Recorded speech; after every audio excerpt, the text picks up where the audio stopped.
Fil en aiguille Google for Startup. J'accompagne plus de 10 000 personnes au total. Toutes les startups Google. Et elle me fait, mais mec, ce que tu fais pour Google, viens le faire pour Shopify. Je me rappelle très bien, à la base, Émilie, elle m'a dit, on veut faire de toi le nouveau Yomi Denzel. Notre promesse, elle est simple, on double le chiffre d'affaires des cabinets d'avocats grâce au référencement Google, que ce soit SEO ou SEA. Quand je t'ai dit oui, j'avais pas l'argent. Je me rappelle déjà, juste la dernière journée, je t'ai dit, mec, ça sert à rien, on la fait pas, tu vois. Je vais vendre ma formation à 300 €. Et tu m'as dit, et donc du coup, il t'en faut combien pour gagner 10 000 € par mois? J'ai commencé à faire méga cul, j'ai fait, ouais, c'est un peu compliqué. Là, on est en train de créer un monstre, donc du coup, une troisième boîte. Ça dépend, je peux t'avoir dans le capital ou...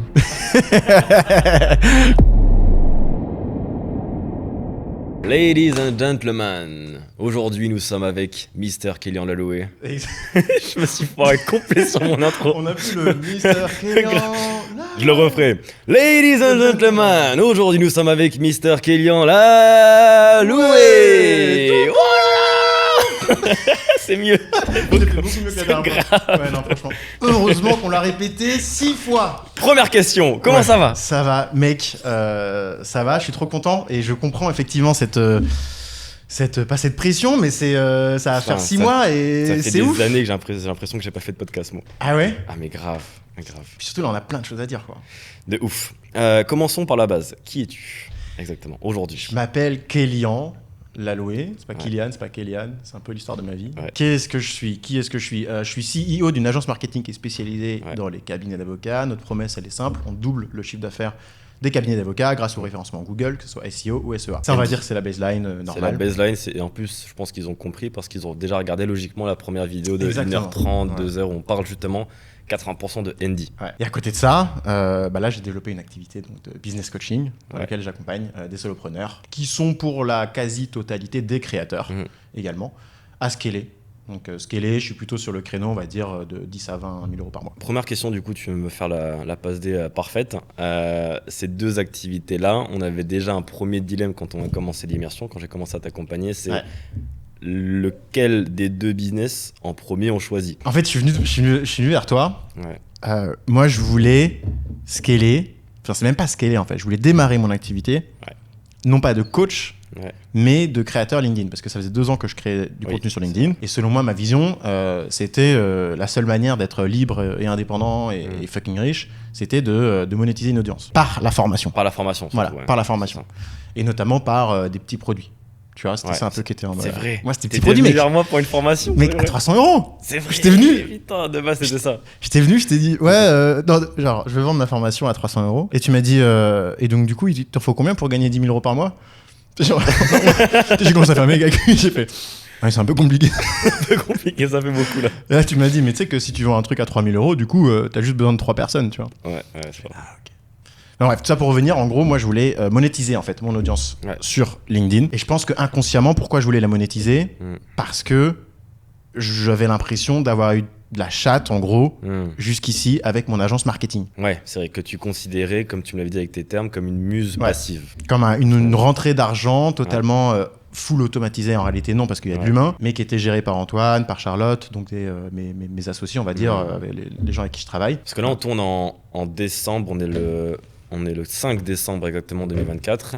On a fait l'immersion business en mars. Mi-mars. Et du coup, le début d'année, donc janvier, février, toi, tu considérais comment ton business avant, du coup, qu'on comprenne? En fait, il y a 2 choses. Il y a un premier point qui est comment est-ce que je considérais mon business, mais il y a également un point qui est quelle était ma vision.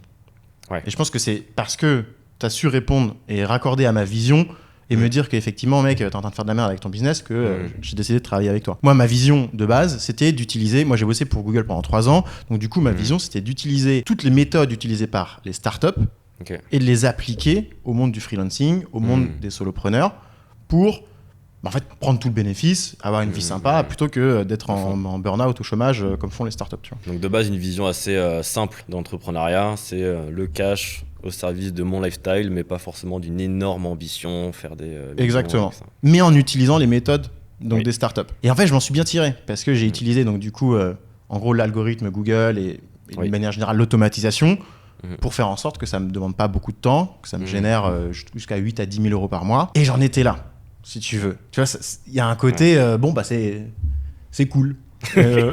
Et je me disais, mais vas-y, j'ai envie d'aller plus loin, tu vois. Ouais. Et donc c'est là où en fait, où on s'est rencontrés. C'est que quand on s'est rencontrés, j'étais en train de me dire, mec, j'ai envie de... Ça y est, les 10 000, j'ai envie de scaler, quoi. Encore avant ça, c'est encore un truc, tu le répètes jamais, je te fais à chaque fois le répéter. T'avais quoi comme achievement? Parce que t'as dit, je travaille un peu pour Google, machin. Dis la vérité. Ouais, c'est vrai. Qu'est-ce que t'as fait pour Google, Shopify, The Family? Ouais. D'où est-ce que tu viens? Qu'on comprenne un peu là où t'en es. J'ai commencé en gros en étant mon parcours, en bossant. En gros, au début, j'étais en cabinet de conseil. Dans un des 4 plus grands cabinets de conseil au monde qui s'appelle PwC. Et là, t'as quel âge? Je sors d'école de commerce, donc je dois avoir, je sais pas, 24. Tu vois. Et donc, moi, mon grand rêve, le grand rêve quand t'es en école de commerce, tout le monde te dit, va en cabinet de conseil, mec. C'est ouf. Ouais. Et tu vois, et moi, je me dis, c'est comme ça que je vais acheter une Porsche. Bon, bah. Allez, bon, bah, d'accord. Et j'arrive là-bas, le mec, qui est choc des cultures. Ouais, grave. Ça ne matche pas. Genre, vraiment pas. C'est-à-dire que j'oublie mon ordinateur de bureau, enfin, tu vois, mon laptop, j'oublie en boîte de nuit, mec. J'arrive le lendemain, sans ordinateur, et je suis là avec une feuille A4, un papier. Genre, ma manager, elle passe, elle fait, mais tu fais quoi? Je prépare mes mails, tu vois. Genre. J'avais pas d'excuses, mec. Y a pas pire. C'était nul. J'écris sur une feuille A3 des mails que j'enverrai numériquement. D'accord. Quand j'aurais retrouvé mon ordinateur. Ça marchait pas, si tu veux. Donc j'ai testé un petit peu le monde. Ça a pas marché. Et là, en gros, de fil en aiguille, j'en arrive à bosser pour Open Classroom. Donc en gros, une sorte de cours en ligne où je suis mentor dedans.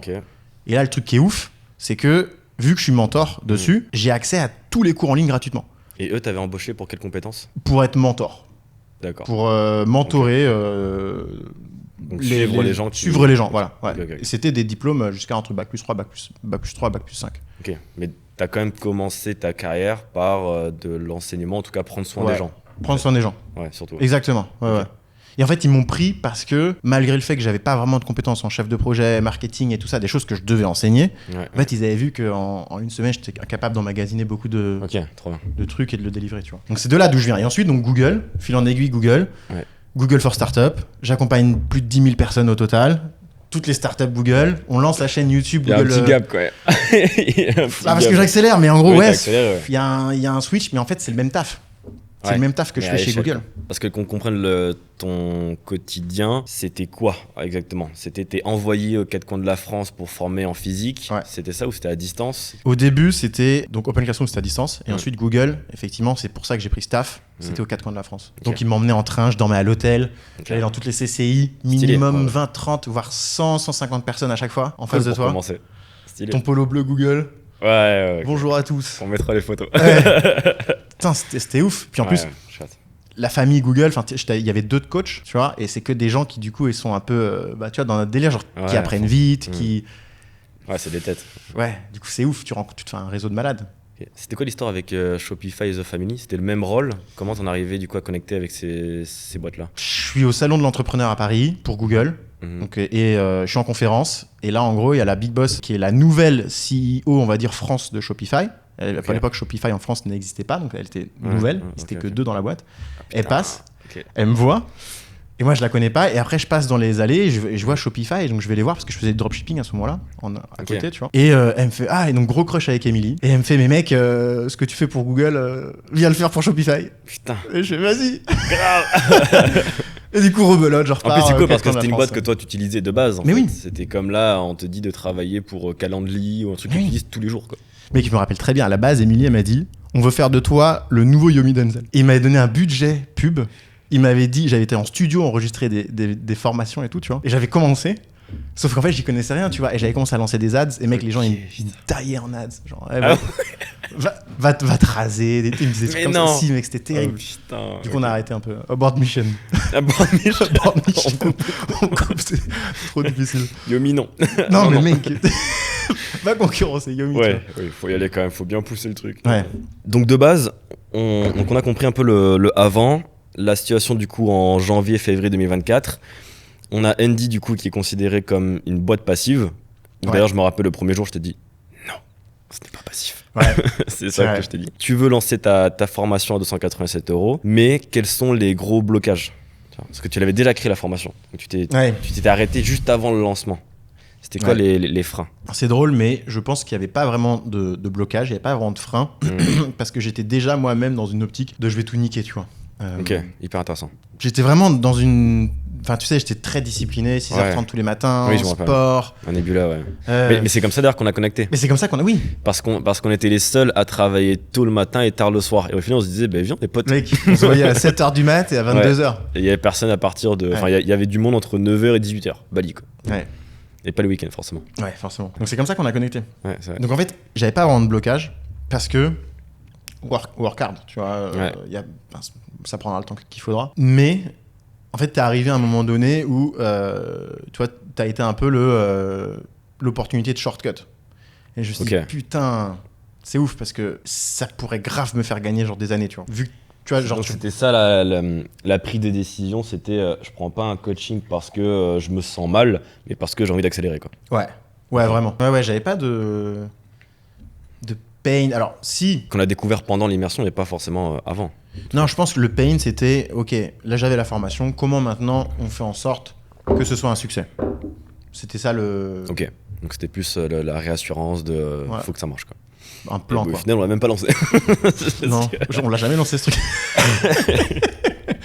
Tu sais, pendant les premiers jours, enfin, de manière globale, quand les gens me demandent du coup qu'est-ce qui se passe pendant les immersions, à part dire le prix qui est élevé, je ne peux rien dire. Parce que même moi, j'en sais rien.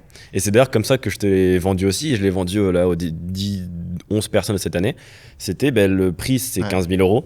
C'est 4 jours avec moi, mais la première jour, j'en ai aucune idée de ce qu'on va faire. Non, c'est pas vrai. L'immersion, j'en ai aucune idée. Le premier jour, je sais. Et c'est la seule chose que je sais. Et d'ailleurs, je me rappelle ton argument, c'était si je le savais, j'aurais créé une formation en fait en ligne, frère. Et je te l'aurais vendu en mode Quel bon vendeur. Mais c'est vrai. C'est vrai. Dans un sens, si je savais ce qu'on va vivre ensemble, déjà, je serais pas un super coach. Je serais un consultant qui te dit quoi faire sans savoir vraiment qui tu es. Et en effet, j'en aurais fait une formation module par module que tu peux suivre et appliquer bêtement et méchamment. Comment toi, t'as vécu le fait de déjà dépenser cette somme-là, qui est quand même assez grosse quand tu connais pas quelqu'un, et te dire, je sais pas ce qui va se passer. De base, j'ai toujours été un profil risqueur, tu vois. Je fais souvent all-in. Je suis à l'aise avec le risque. J'aime bien frôler les limites. Ouais, c'était de l'argent. Déjà, le premier point, c'est qu'on a fait moite-moite, tu vois. Enfin, dans le sens où il y avait la première partie one-shot et ensuite, c'était sur les résultats. Tout à fait. Donc, ça rassure dans un certain sens. Ça montre que tu vas être avec moi. Et puis, après, ça veut pas dire... Enfin, c'était vraiment un risque, hein, parce que j'avais littéralement, sur mon compte bancaire, quand je t'ai dit oui, j'avais pas l'argent. Tu vois, je l'avais pas. Oui, c'est Mais vrai. vu que c'est un MRR... J'ai attendu donc du coup le mois d'après pour t'envoyer les 5000 en sachant que j'avais max, je sais pas, enfin que si j'augmentais pas mon revenu dans les 2 mois, enfin en fait j'avais prévu le coup, au pire des cas c'était faire un prêt à la banque et partir dans ce délire là, quoi. Pas forcément tolérable, quoi. Bah non. Et le premier jour, comment tu l'as vécu, toi? Parce que c'est un peu là où on remue la merde, clairement. La première journée, elle est pas agréable du tout, en fait. Ça se passe pas comme tu veux, en fait. C'est toujours comme ça. Okay. C'est que, mais même à chaque fois qu'on a des sessions, parce qu'en fait, ton cerveau est concentré sur l'action finale. Tu sais, il veut l'action, tu vois. Et c'est ça qui est génial, en fait, dans ta manière, dans ton approche. C'est que tu vas d'abord aller taper dans les croyances. Donc, pour taper dans les croyances, tu dois identifier celle qu'il faut remplacer, tu la casses, tu laisses un vide. Comme ça laisse une douleur. Cette douleur, tu la laisses bien présente, tu vois, le temps que t'es là en mode putain, ok, et là tu viens apporter la solution, tu vois. Je me laisse désirer, quoi. Non, mais et je comprends. Je comprends. Je pense pas que sans cette première journée où tout est cassé, il y aurait autant de changements par la suite, parce qu'en tant que tel, les changements, tu vois, tu peux, si tu lis, je sais pas, Napoleon Hill, des bouquins que tout le monde te recommande, ça y est, tu sais comment devenir riche. Mais complètement. Tu vois, ce que moi je fais et ce que j'adore faire, c'est vraiment prendre un business et la personne qui va avec et tout péter. Et surtout, d'abord, tout découvrir, déjà, sur comment elle fonctionne, comment elle en est arrivée là, où est-ce qu'elle veut aller, etc. Et ça, c'est une phase d'exploration que je kiffe. Ensuite, c'est ne plus du tout être humble et lui dire tout ce qui va pas, selon moi, mais surtout selon la science, parce que la première journée, ce qu'on a fait, c'est te faire passer une batterie de tests psychotechniques aussi avec Abigail, où tu comprenais que dalle au début. Exactement. Et où Abigail t'a expliqué non pas ce que lui pensait, non pas ce que moi je pensais, mais ce que la science, ce que les sciences humaines disent de toi, en gros, disent de tes schémas mentaux, même pas de toi, tu vois, ils te connaissent pas, là, c'est des des évaluations avec des points et on te stats, dit en quoi t'es bon, en quoi t'es pas bon et où est-ce que t'es scientifiquement une merde. Et c'est cette phrase-là qui est un peu dure à accepter. Et c'est ce que les gens aussi un peu redoutent dans l'accompagnement, c'est ok, qu'est-ce que je vais découvrir sur moi qui va pas me plaire et que je vais devoir accepter et digérer. Tu vois. Et c'est dur. Après, c'est dur et en même temps, je trouve pas que ça soit dur en réalité. Tu l'as pas vécu comme ça, toi? Non, c'est intéressant. En fait, c'est dur / intéressant. Ouais. Tu vois ce que je veux dire? Il n'y a pas un côté genre je vais mourir, dépression, ma vie est terminée. Tu sens que t'es dans une progression, tu sens que c'est le début de quelque chose. Ouais, c'est vrai. La seconde journée, troisième journée, je sais pas si tu t'en rappelles, ça fait un peu un moment. Comment, en tout cas, globalement, toi, t'as vu l'immersion se dérouler? Tu vois, comment tu l'as vécu? Je me rappelle déjà, juste la dernière journée, je t'ai dit, mec, ça sert à rien, on la fait pas, tu vois. Oui, c'est vrai. Point, tu vois. C'est vrai. On était là en mode, vas-y, on la fera plus tard. Ah, on J'ai l'a juste tout fait, envie là. de charbonner, tu vois. C'est parce qu'on était grave à aller vite, en fait. Ouais. Au début, c'est vraiment la sensation, les 2 premiers jours, on tire l'élastique. On prépare. Et après, quand on parle d'offres, de cibles, de prix, de système de vente, de manière de closer, de machin, tout a déjà été préparé sur un terrain fertile pour que dès lors que l'on pose là nos cartes, ça, et tout est rapide, quoi. Ouais. Donc là, c'est la partie hyper excitante. Ça va vite, c'est rapide, beaucoup d'ambition, tac au tac, et ensuite, le gros down. Ouais. Et ça, t'es la première personne qui me l'a dite, mais t'es pas la seule personne à l'avoir vécu. Toutes les immersions, c'est à chaque fois comme ça. C'est ouf. Mais c'est à chaque fois pareil, quand tu ressors d'un événement, par exemple de 2 jours avec Tony Robbins, t'es tellement surexcité. C'est tellement d'énergie, il y a un sas de décompression. Ouais. Toi, du coup, il a duré combien de temps et comment tu l'as vécu? Ce sas de décompression t'as tellement vécu un truc intense que... Tu vois, est-ce qu'on l'appelle un down? Je sais pas. Est-ce qu'on l'appelle phase d'exécution, plutôt? Parce que de base, j'ai pas vraiment de down parce que j'étais déjà un mec qui charbonnait, tu vois. Ouais, de base. Donc de base, moi, ça fait longtemps que le truc du down, du up, frère, juste boss, quoi, tu vois. Juste travail. Okay. Donc j'ai pas eu de down. Ouais. Par contre, la phase en mode j'exécute, de frustration. Voilà, on va l'appeler comme ça. C'est plus juste, en effet, ouais. Cette phase de frustration, honnêtement, ça a été jusqu'en août, tu vois, 4 mois. Wow. Je m'attendais pas à ce que tu dises autant. Ouais. Parce que t'as quand même eu entre-temps, donc dans cette phase de frustration, t'as quand même eu des gros résultats. Ouais, mais... T'avais quand même fini ton premier... J'ai encore les vidéos de ça, parce que je me rappelle, j'ai regardé juste avant, pour me rappeler. J'ai une vidéo de toi où t'es en train de péter un câble parce que t'arrivais pas à closer. Ouais. Je sais pas si tu te rappelles le nombre d'appels que t'as fait avant de closer. Une trentaine. T'as fait plus de 30 appels. J'avais sur mon carnet, j'avais... T'avais les croix là. Ouais. T'as plus de 30 appels sans avoir de résultat. Ouais. 30 appels de vente à prendre des noms. Et ensuite, t'as un oui. Le oui, c'est un 7005 où j'ai encore la vidéo où t'es en train de faire du shadowboxing. Oh là là, gros closing. Ensuite, ça enchaîne. Par contre, en effet, quand t'as bien tiré l'élastique et tu l'as bien lâché, toi. Parce que t'as vendu ensuite une offre sur 3 ans où le total, ça faisait plus de 100 000 euros, je crois, je sais plus exactement. Ouais. Ensuite, t'as ton associé qui en close du même genre. Ouais. Ensuite, t'en as une autre. Donc, tu vois, je m'attendais pas à ce que tu me dises que c'est jusqu'en août que tu étais frustré. Comment t'as réussi à avoir des résultats tout en étant frustré? C'est ça la question. Je pense que c'est parce que je mets l'atteinte de mes objectifs, enfin, je mets le curseur de mon épanouissement, on va dire, et de ma satisfaction, non pas sur des objectifs financiers, mais plutôt sur des objectifs de compétences. Et je pense que tous les closings qu'on voit de Andy dans la vidéo, je suis super content. Ça reste Andy. Ça reste un truc que je maîtrise. L'offre était déjà un peu là. J'ai déjà Antoine. On a clairement optimisé ce qui existait déjà. Tu vois, c'est ça. On a rendu magnifique. Clairement. Un truc qui était un diamant qui était plein de poussière. Ouais, c'est ça. Mais ce qu'on a fait, c'est qu'on a soufflé dessus. Tu vois, on a fait. À fond. Hop, voilà.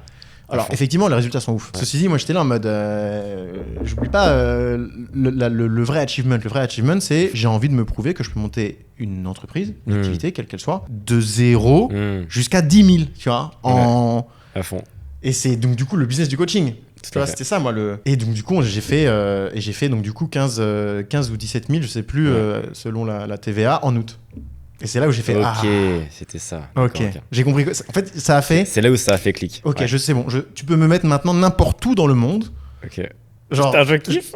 Dans tous les cas, j'arriverai à retourner au ticket. Parce qu'on en revient en fait aux skills qu'on a développés ensemble, qui est les skills de base. savoir parler, Ouais. savoir se mettre en valeur, savoir poser les bonnes questions, Ouais. savoir mettre en valeur quelqu'un, savoir prospecter, savoir vendre, Management. n'importe quoi. Ouais. Et le management aussi. De ton côté, quels sont toi, durant cette période-là, du coup de mars à août, voire même après, hein, jusqu'aujourd'hui, les skills que tu t'es vu au petit à petit ajouter, tu vois, à ta liste? C'est super dur en gros de le dire, comme on expliquait, comme je t'expliquais tout à l'heure. C'est que je pense que c'est une de tes grandes forces que tu tires sans doute de ton éducation et tout. Parfois moi aussi je t'analyse un peu, tu vois. Mais c'est que tu arrives à vraiment utiliser les techniques, on va dire, de l'EMDR et ainsi de suite. Donc des techniques qui tapent sur l'inconscient. Ouais. Ce qui veut dire que il y a des compétences que j'ai aujourd'hui et qui me paraissent innées. Alors qu'en fait, je me doute, et quand je regarde, par exemple, mes prises de notes, tu vois, avant le podcast, j'ai regardé mes prises de notes. Tu prenais notes beaucoup, ouais. J'étais là en mode, ah ouais, genre, putain, mais ça me semble hyper la base, tu vois, genre ça. Et j'étais là en mode, what the fuck, c'est une énorme révélation, tu vois. Genre, tous les patrons ne sont pas des connards, tu vois. Ouais, putain, c'est vrai. Mais quand je t'ai moi, dit maintenant, ça ça me t'a semble fait normal, tu ça vois. t'a fait un clic, ouais. Mais de base, t'en étais purement convaincu. Ah, j'étais sûr, ça. Pour toi, tu ne voulais pas, et t'avais un énorme blocage là-dessus, c'était, tu ne voulais pas donner des ordres, donner des machins, Ouais. parce que tu voulais pas devenir l'image que t'avais du patron, qui était un connard. Mais pire que ça, je voulais pas mettre de chemise. Oui, c'est vrai, t'as vraiment des blocages sur le truc à Des la con, blocages. quoi. Je veux pas mettre de chemise. Ouais. Je Ouais. resterai constamment soit en short, Ouais. jogging ou t-shirt. Ouais, c'est vrai. Pourquoi? C'est vrai. Parce que je ne veux pas être Je ne veux pas être un patron. Ils sont Juste méchants. Petit disclaimer sur ce que t'as dit, le terme EMDR, c'est de la thérapie. Moi, je fais pas de thérapie. Ok, mais C'est de la PNL, programmation PNL, neurolinguistique, en effet. Mais le MDR, c'est pas ça. c'est pas ça. Non. Ok. Je le dis parce que je sais dans les commentaires, s'il y a un Il va médecin, falloir, un psychologue, un machin, je ne fais pas ça, je ne fais pas de thérapie. C'est ça, Moi, donc c'est la PNL, c'est quand tu t'attaques. En fait, c'est très simple. Mon rôle, c'est utiliser la psychologie humaine, oui, en se basant sur beaucoup de sciences, la PNL et tout ce qui va avec, mais je m'arrête au traumatisme. Je ne réglerai jamais un traumatisme. Je ne sais pas faire, je ne veux pas faire, ce n'est pas mon métier Ouais. et je ne suis pas légalement autorisé à faire ça. Ouais. Les traumatismes, c'est psychologue, psychiatre, thérapeute. Le MDR. C'est un oui. terme, c'est thérapeute. Tu fais MDR. bien de le. Donc c'est du préciser. médical. Moi, ce n'est pas du médical en fait. T'as dit quoi? Tu fais bien de le préciser. Oui, effectivement. pas bien. Alors du coup, Donc, il a traité tous mes traumatismes. Merci Roman. Merci Roland. Non, c'est pour ça, il faut bien le préciser. Ah ouais, quoi. tu fais bien de le Je préciser. m'arrête au traumatisme. Par contre, tout ce qui est croyances limitantes, émotions, oui, ça, oui. Mais c'est ça qui est Ouais. ouf, justement, c'est que donc la PNL, Ouais. chose que moi, en fait, j'avais pas forcément conscience Mm. parce que ma vision du business s'arrêtait. Enfin, quand tu prenais un coaching, quand tu prenais par exemple une formation, s'arrêtait essentiellement à tout ce qui était rationnel. Donc des stratégies, des méthodes, copie ma méthode, tu vois, applique ma stratégie, je t'aide à créer une landing page, et ainsi de suite, tu vois. Et c'est ça la grande différence, et c'est la raison pour laquelle j'ai quand même des points sur lesquels je vais te dire les compétences sur lesquelles j'ai évolué, mais c'est pour ça que j'ai eu du mal, si tu veux, à te les lister. Mais en gros, je dirais management, mais management slash en fait leadership, dans le sens c'est lié à la confiance en soi, tu vois. Juste assume le fait qu'être un patron et être d'une manière générale un leader dans la vie, et bah, c'est aller devant tout le monde et donner l'énergie, insuffler l'énergie nécessaire pour que les gens te suivent. Donc tu as déjà remis une définition différente sur le terme leader. Ouais. Alors qu'avant j'étais plus... Alors, vous voulez qu'on aille où les gars? On fait quoi ce soir, tu vois? C'est vrai. T'es très pote, mais c'est ta force Ouais. aussi. Tu vois, je t'avais dit, je te dis il y a 2 jours par message, c'est ne l'enlève pas. C'est ton identité, c'est toi. C'est comme ça que tu es et c'est comme ça que les gens t'aiment. Mais il faut juste ajouter en effet le fait que tu saches quand même là où tu vas. Bah, c'est ça qui fait un CEO, tu vois, et un mec qui... Enfin, un businessman, tu vois, si on simplifie le truc. C'est de croire dans quelque chose là où les gens n'y croient pas. Et en fait, c'est le truc que j'ai réalisé, c'est que tu dois constamment, et il faut accepter d'être en tension, parce que c'est comme un élastique que tu tends et tu ramènes constamment les gens vers ta vision. Il faut l'accepter, de donner plus d'énergie constamment, et que toutes tes équipes, ils seront toujours en train de te dire « Mais t'es sûr de toi? Je suis pas vraiment sûr. » Et ton client, il va te dire « Ah non, j'ai pas trop envie de faire ça. » Et ton prospect, il va te dire « J'ai pas envie de payer ce prix-là. » Tu vois, genre, ils vont jamais être d'accord, les gens. Tu vois. T'as fait un peu le parallèle sur un sujet qu'on a abordé il y a même pas 2 semaines en coaching. C'est que toi, t'es en train de rechanger d'identité. Ouais.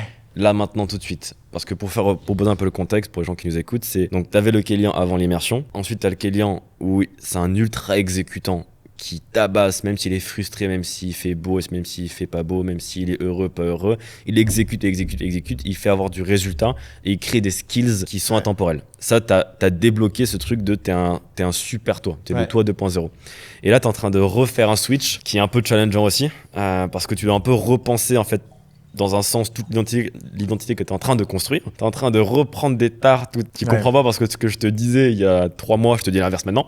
Tu vois, parce que tu es en train de passer du CIO justement, le mec qui exécute, c'est ça la définition du SEO, au vraiment founder, la définition même du founder qui apporte énergie et vision et c'est son seul rôle. Énergie et vision. Comment toi là tu vois le switch et les différences entre les deux, toi qui es en train de le vivre? Déjà c'est agréable. Fin du podcast. C'était agréable. Je veux dire, c'est vrai. En mars, les actions qu'on déterminait ensemble de faire, c'était prendre une centaine de personnes en call. Ouais. Ok, allez, on y va. T'as ta boule au ventre constamment tous les jours. Tu stresses, t'es pas bien, tu dois faire des ice baths à chaque fois parce que les gens te remettent en question. Tes finances, ça va pas. C'est vrai que t'étais biohacké toi à ce moment-là. Je te forçais à faire la respiration, sport à fond, sport machin. Enfin, t'étais à fond dans une énergie de j'ai tellement de trucs qui boule au ventre et machin, je souffre tellement, mais c'est une bonne souffrance, que je dois absolument avoir mon journaling, je dois absolument avoir mes respirations, je dois absolument avoir mon sport, les ice baths, etc. Mais c'était de la survie. Hein. Enfin, T'étais en survie. C'est vraiment. Mais j'étais déjà un peu comme ça, si tu veux, de base. Mais c'est juste que là, du coup, ça a intensifié. Donc, le moindre minute de ma journée était réfléchi et était orienté dans le fait de ferme ta gueule, la petite flemme au fond de toi, quoi. J'avais constamment envie de rien faire. Genre, j'avais envie de prendre 6 mois de vacances constamment, tu vois. Grave. Et tous les jours, j'étais en mode ta gueule. Mais dos au mur. Dos au mur. Et là. Il y a 2 semaines. Face au mur. Ouais, il y a 2 semaines, tu me dis quoi? Tu me dis, bah, achète une Play. C'est vrai. Mec, il n'y a plus. Ok, on change de strat. Je t'ai dit, amuse-toi, achète une Play et voyage. Parce que justement, la posture de CEO à founder, maintenant, moi, mes équipes, elles sont là. C'est que des A-players. Franchement, Grégoire, Antoine, voilà. Non, mais c'est ouf. Sans eux, il n'y a rien, tu vois. C'est ouf. Grave. Et Antoine qui a rejoint l'aventure, donc du coup, pendant on va dire les mois qui ont suivi Greg. Ouais. J'ai dit quoi? Antoine. Ouais, non, pardon. Greg qui a rejoint donc du coup l'aventure Andy après le coaching. Et maintenant, tu sais, c'est des brutes d'exécution. La strat, elle est claire. Et surtout, là, on est en train de créer un monstre, donc du coup, une 3e boîte. Et cette 3e boîte, elle nécessite que je ralentisse tout. Ouais. Parce qu'il faut prendre des fucking bonnes décisions parce qu'on a moyen de... Là, ton rôle, c'est de prendre des décisions. Ouais. Là, c'est plus une mission 50K, là, c'est une mission 100K minimum par mois, tu vois. Et c'est surtout valuation. Ouais, ok, j'avais pas compris. Excuse-moi. C'est vrai que le franglais... parce que là, en fait, c'est complètement différent. T'es sur une vraie start-up, pour le coup, là. Ouais. Là, t'es sur un vrai modèle start-up. Mais avec une équipe réduite de A-players. Ouais. Et qui a déjà fait ses preuves. T'es pas un start-upper qui rêve. On sait déjà là où on va. Et c'est ça que je sais que tu vas pas en parler parce que tu vas pas donner l'idée. Ah non, bah non, forcément pas. Non. Mais dans le contexte, sans se dire du coup ce que tu vas faire pour pas qu'on te prenne l'idée. Comment toi tu changes de fusil d'épaule de la partie je fais du coaching pour prendre du cash flow et kiffer, investir, acheter ma ville à Bali, etc. À là j'ai une autre vision où j'avance pas à pas, mais avec beaucoup plus de réflexion et beaucoup moins du coup d'instinct, même si les deux vont ensemble, de l'instinct dont on parle quand on est vraiment en mode dos au mur, instinct, décision, c'est plus... Là d'abord tu dois respirer, faire une mind map à chaque décision, je te l'ai dit. Comment tu le vois évoluer, comment tu le sens La différence entre les deux En fait, c'est peut-être con à dire, mais je pense que moi de base j'étais destiné à cette partie-là. Non mais je suis plus... De base, c'était un peu ça mon problème. Et c'est pour ça que j'ai mis du temps, que je considérais Andy comme une muse. C'est que je suis énormément dans la réflexion. Je suis quelqu'un qui adore me poser comme ça et réfléchir, tu vois, à des questions à faire. Tu sais, j'ai une pensée en arborescence, donc j'adore me faire des schémas dans ma tête. Donc moi, la partie qui était compliquée, c'était la partie charbon. Tu vois, maintenant qu'elle est passée, genre, Hamdoulillah, tu vois, genre, merci, c'était dur. Enfin, je peux arrêter. Mais enfin, là, on arrive dans ma zone de génie. Parce qu'on se l'avoue, être discipliné et avoir plus de discipline que les autres et charbonner 10 fois plus que les autres, c'est pas vraiment une zone de génie. C'est juste que tu te sors les doigts du cul, tu vois. Tout à fait. Mais c'est pas une zone de génie en tant que tel. Non. Tu vois, tout le monde peut y arriver. Par contre, là où j'arrive, Et donc réfléchir à des choses comme le projet que je suis en train de créer, c'est-à-dire tu es en train de prendre toutes les compétences que tu as pu explorer, toutes les curiosités que tu as pu avoir dans ta vie, toutes les tendances que tu repères sur un marché, et ton inconscient, il en fait un truc qui s'aligne. Est-ce que tu crois qu'on aurait pu zapper la douleur ? Le côté exécutant, machin. Parce que tu m'as dit, de base, c'est ça mon rôle. De base, c'est ça que je voulais atteindre. Est-ce que tu penses que si j'avais changé mon coaching, j'aurais pu déjà te placer, comme je suis en train de le faire maintenant, dans le soin une tête pensante uniquement ? Non. Enfin, t'aurais pu. Est-ce que toi, je me dis que tu es capable de tout, donc tu vois, tu peux. Mais est-ce que c'est la bonne manière de faire ? Non. Parce que après, ça, c'est très personnel, mais je pense que tu partages mon avis. C'est que la seule manière pour moi de réussir, c'est au travers de la douleur. Il n'y a pas d'autre manière de devenir un bon entrepreneur. Tu dois souffrir, point. Je crois que c'est une illusion, le fait de toujours rester dans la bienveillance avec soi-même, beaucoup d'amour, beaucoup de... On n'est que avec... on s'accepte dans tous les sens du terme, etc. Toi qui dis que la douleur est nécessaire. Ce truc-là, tu vois... c'est un combat en fait un peu interne. Je pense que tu peux toujours avoir un discours positif de toi-même, à fond, même si tu es très dur sur tes objectifs. Par contre, il y a quand même des points sur lesquels c'est compliqué. Il y en a un point notamment, ça va être, tu vois, un des outils que j'ai utilisé, moi justement, c'est la déclaration de Napoleon Hill.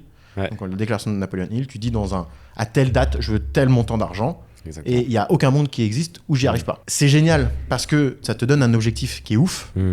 Ça te motive de malade. Le problème, entre guillemets, c'est comment est-ce que tu fais si jamais tu l'atteins pas ? Parce qu'en fait, toute ta vie est dirigée vers cet objectif-là. Et je pense que c'est là où on doit prendre le business pour ce que c'est-à-dire un jeu. Le jeu du Monopoly, c'est d'avoir le plus de thunes, c'est de gagner. Est-ce que pour autant, pendant la partie, tu prends pas de plaisir, et même si tu vas en prison, c'est marrant, tu vois les autres qui te passent devant, tu reviens après. C'est le fait de passer du bon temps avec tes potes qui est drôle. C'est pas le fait de gagner la partie, mais c'est là où il y a un truc à comprendre, tu vois. Et tu as réussi à te détacher du résultat en tant que tel pour enjoy the process, comme on dit ? Alors, c'était quand même intense. Enjoy the process, enjoy la progression.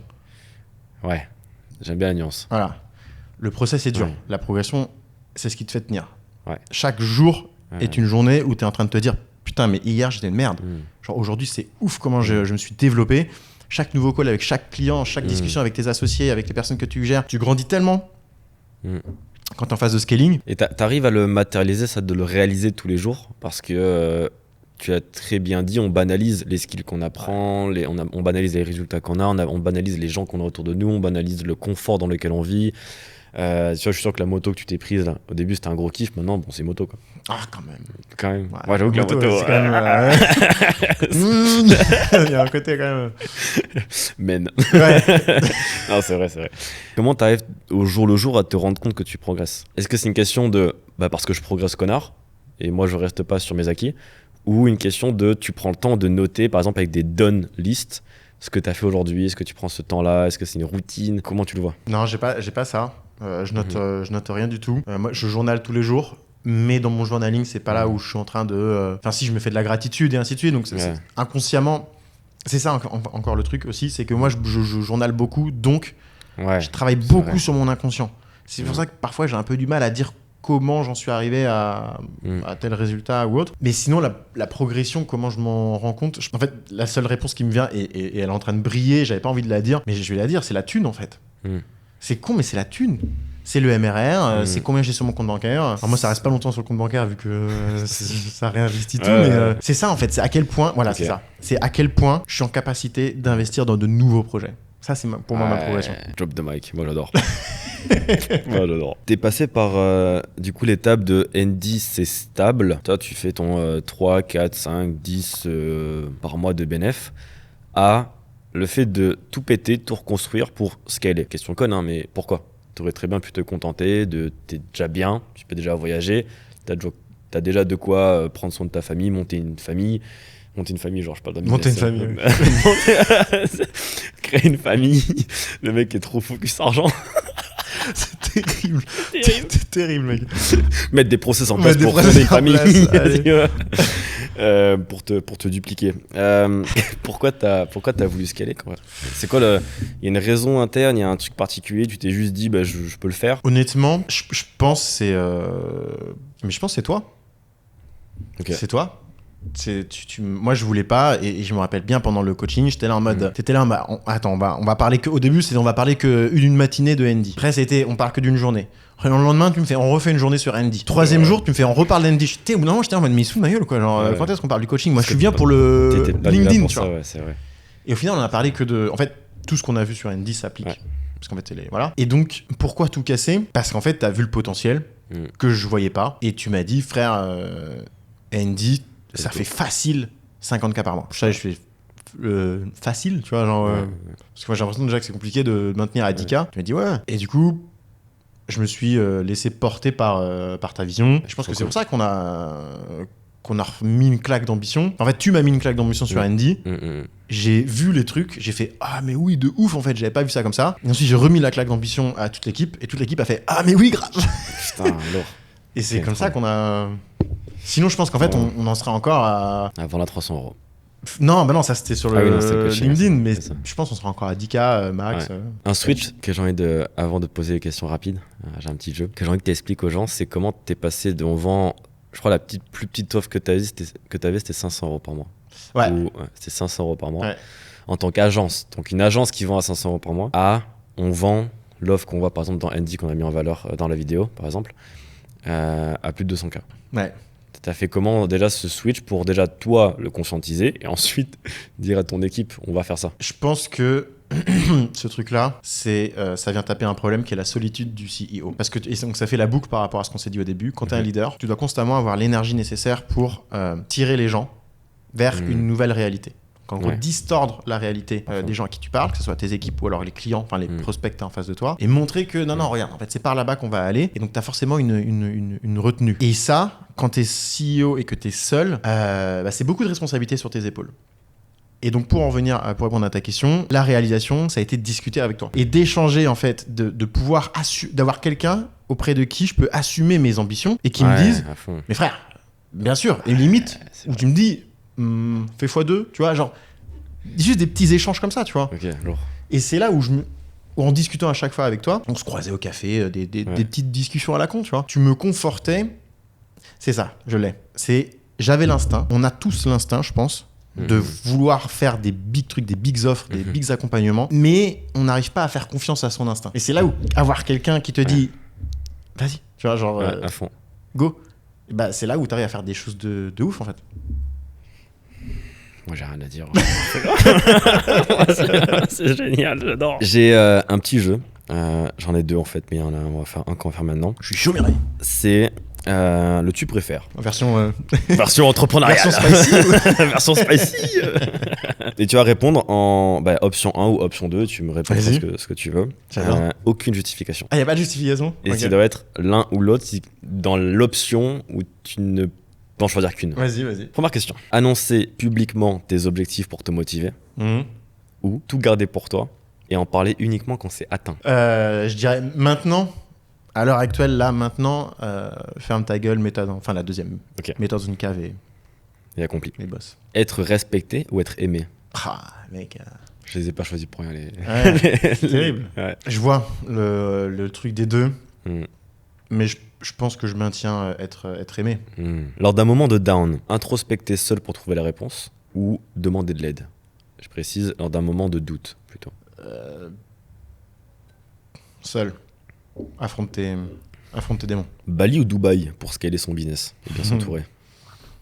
Bah, je dis Bali, mec.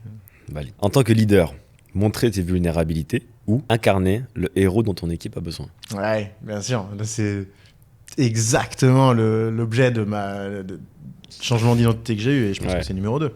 Incarne la personne que tout le monde veut voir et ta gueule sur tes doutes. Faire de gros coups business ponctuellement ou progresser petit à petit chaque jour? Dans les deux, tu progresses.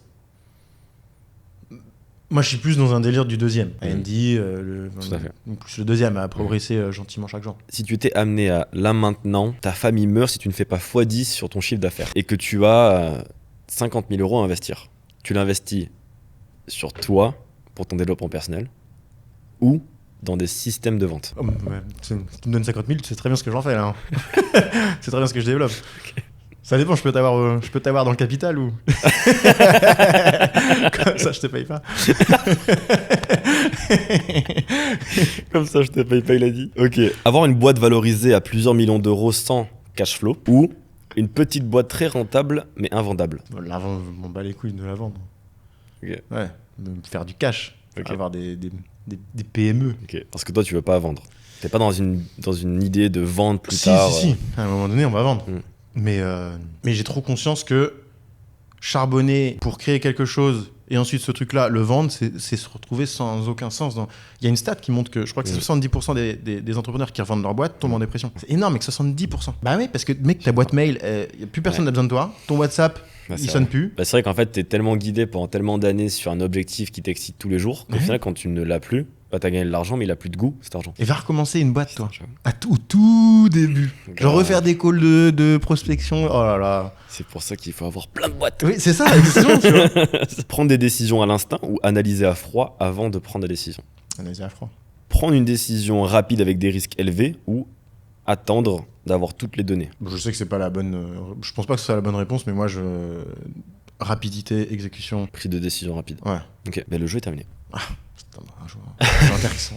C'est dommage, ça. C'est une manière de terminer le jeu de manière. Voilà, allez.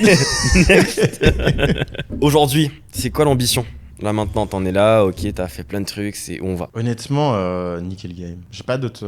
Mon ambition, c'est toujours la même. Je pense aussi que c'est parce que j'ai pas encore le patrimoine, j'ai pas encore la possibilité entre guillemets de me dire allez c'est bon, j'arrête et jusqu'à la fin de ma life, tu vois, ça tourne.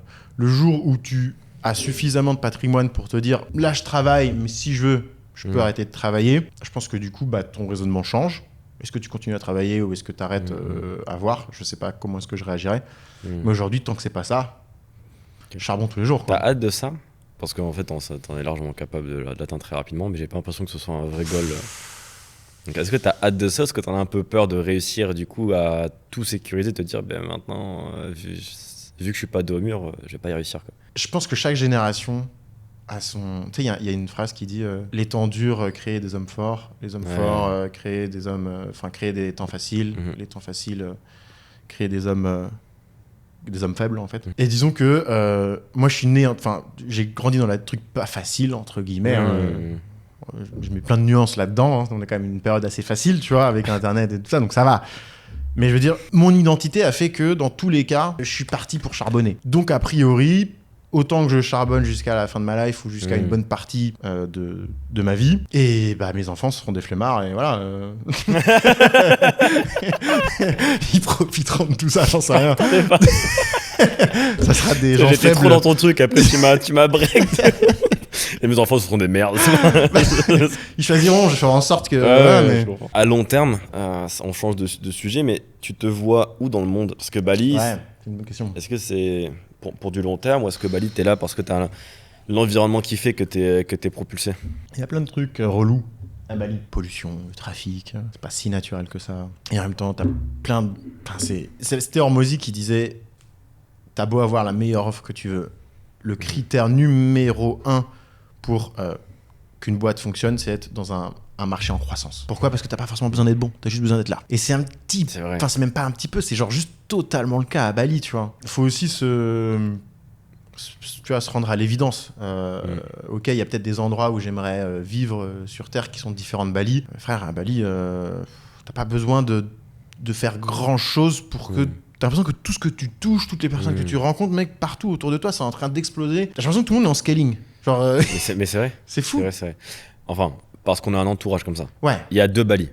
Ouais, il y a vraiment le Bali de nous qu'on s'est rencontrés parce qu'on se levait tôt, parce qu'on se couchait tard, parce qu'on travaillait beaucoup, et qu'on a réussi à se rencontrer en effet dans un cadre particulier de travail, entouré de millionnaires, entouré de mecs qui font du cash, entouré de mecs qui partent de zéro, parce que moi le cash je m'en bats les couilles, mais le mec qui part de zéro et qui a fait du cash, ça m'inspire. Et dans une dynamique aussi où tout le monde va au sport, tout le monde mange bien, tout le monde fait des bains froids, c'est cliché hein, mais ils sont ultra optimisés pour être la meilleure version d'eux-mêmes et ils grandissent tout le temps. Mais c'est ça, c'est vraiment le mot qui revient le plus souvent, c'est à Bali je suis la meilleure version de moi-même. Mais tous, j'ai l'impression que c'est un Bali, c'est un espèce d'incubateur à talent, mais dans tous les sens du terme. Ouais. Parce que tu as vraiment tout qui est à ton service. Moi, je fais pas à manger, je fais pas le ménage, je fais pas à manger parce que j'ai fait à manger parce que j'ai mes calories, j'ai mes macros, je ne pense pas, j'ai un chef. Tu vois, pour c'est 6 génial. €, tu vois, 6 € le repas, t'as un chef.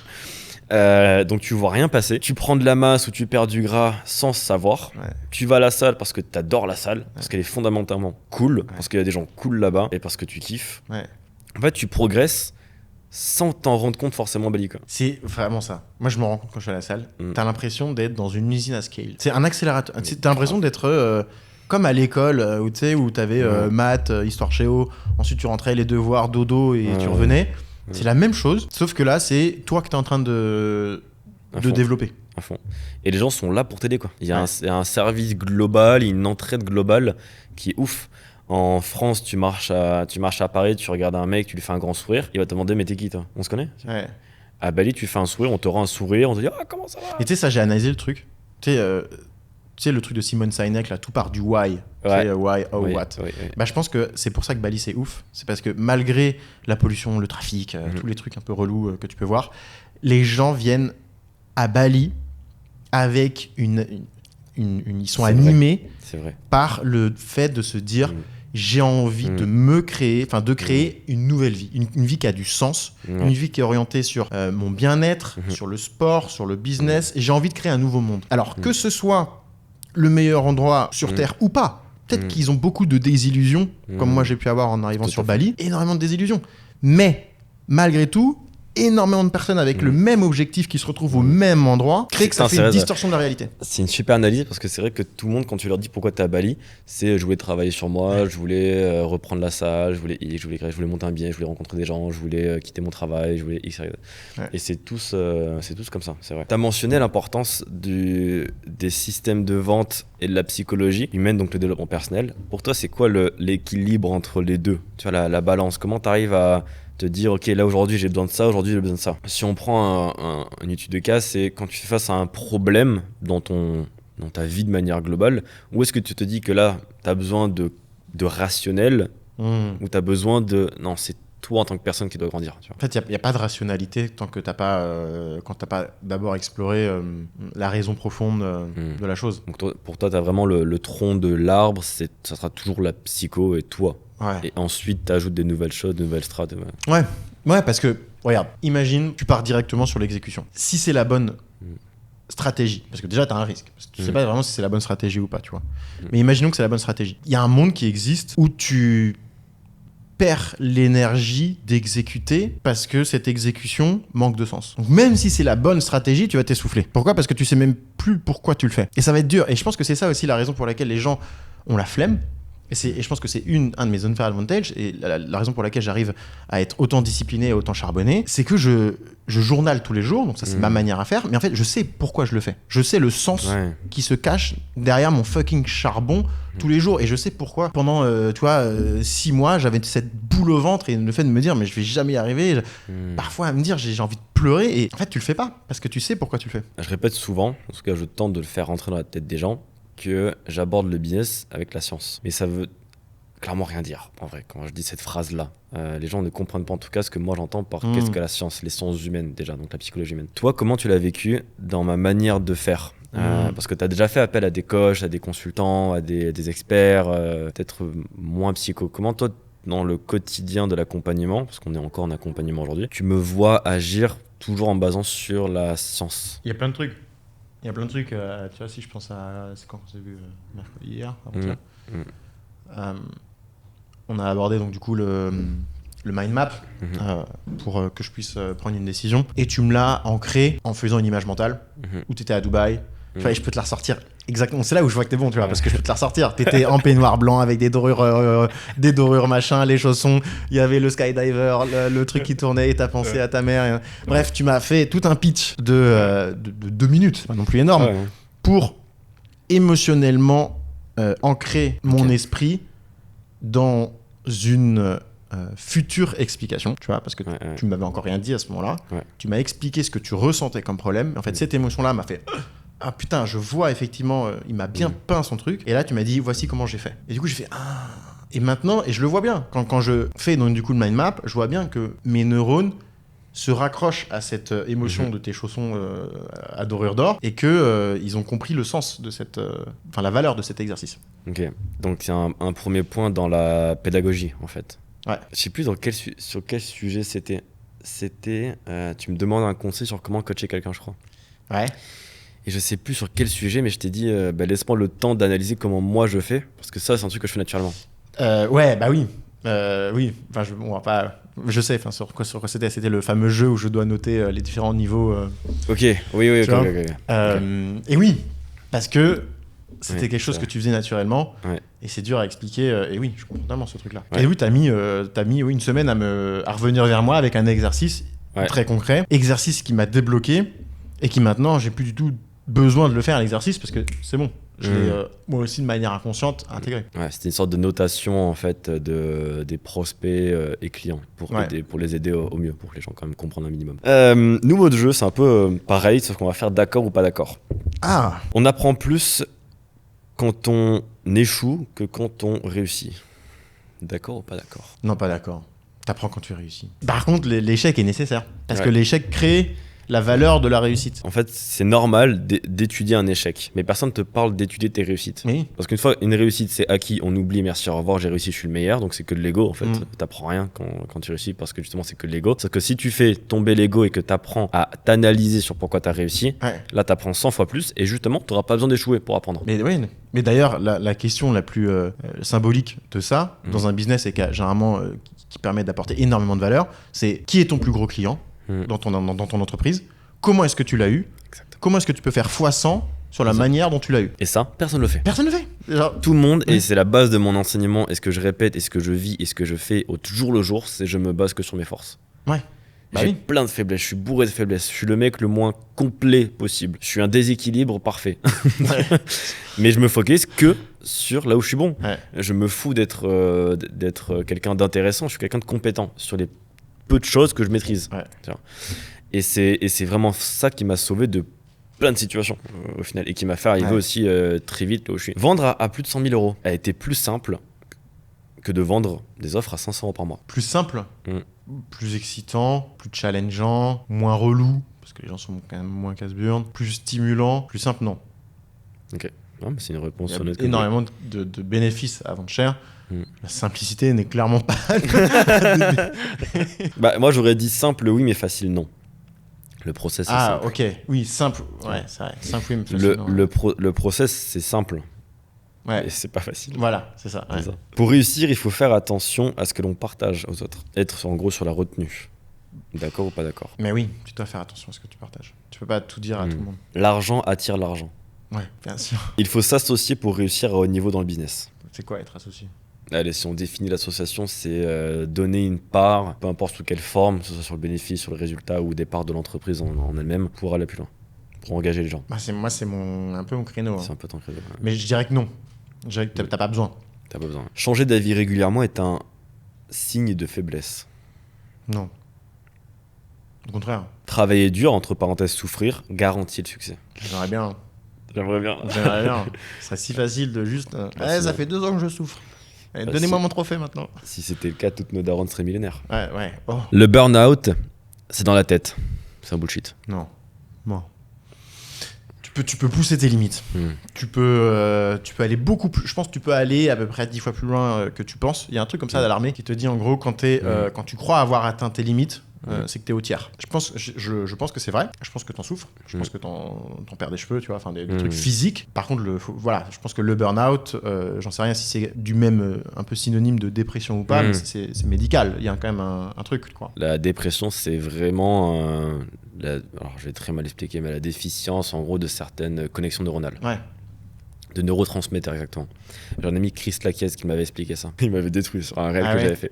Parce que j'avais fait un réel en mode la dépression, c'est de la merde dans ton culé. J'imagine, oui, que c'était Il m'avait mis une phrase, et bravo à lui. Et, il m'avait dit la dépression, c'est une maladie. Les neurotransmetteurs ne fonctionnent pas. Ça ne fait pas de connexion avec, par exemple, le bonheur. Tu n'es pas capable de ressentir l'accomplissement, le bonheur, etc. Encore une fois, je l'ai mal expliqué, Chris, désolé. Mais il m'a fait et c'est grâce à lui que j'ai compris qu'il y avait une différence entre la dépression et un état dépressif. Ah, ok. Tu vois la nuance? Ouais. l'état dépressif en effet dans lequel tu peux te laisser emporter dans une très...